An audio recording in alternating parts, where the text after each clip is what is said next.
This is one that we all can relate to. Betrayal. It doesn't come from your enemies. It never does. It's the hand you held the longest, the smile you trusted most. That's where the blade comes from. They say betrayal feels like being pushed out of a plane, but not by a stranger, no, by someone you trusted with everything.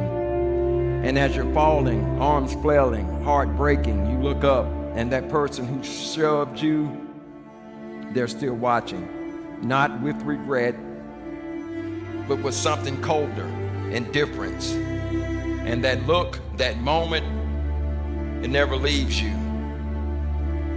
You trusted them, loved them, let them see every vulnerable part of you, and they turned it into a weapon. So you question everything. Was any of it real? The laughter, the loyalty, the love?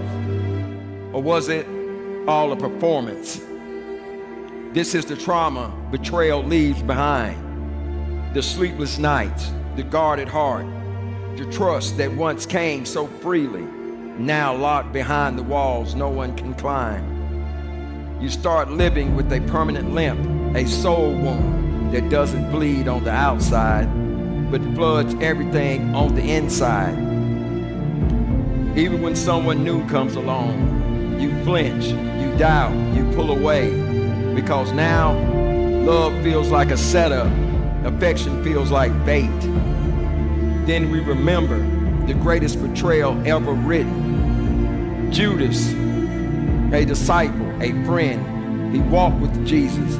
He ate with him, prayed with him, and still sold him out for silver. And the signal, a kiss. The most intimate symbol of love used to send him to his death. Judas' name is cursed, not because he failed, but because he betrayed someone who loved him. And it crushed him, the guilt consumed him, because betrayal doesn't just damage the one betrayed, it corrodes the soul of the betrayer. So when someone betrays you, yes, it changes you, but it also destroys something in them, something they may never get back.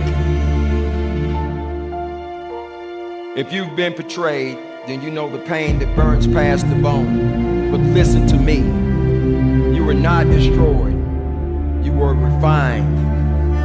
You walked through the fire, and you didn't come out ashes. You came out gold. Let them look back. Let them sit in what they chose, because you're still standing. You rose from the wreckage, gathered your shattered pieces and rebuilt. You loved again even when you were scared. You trusted again even when you were hurt. You believed again, not because you were naive, but because you were brave.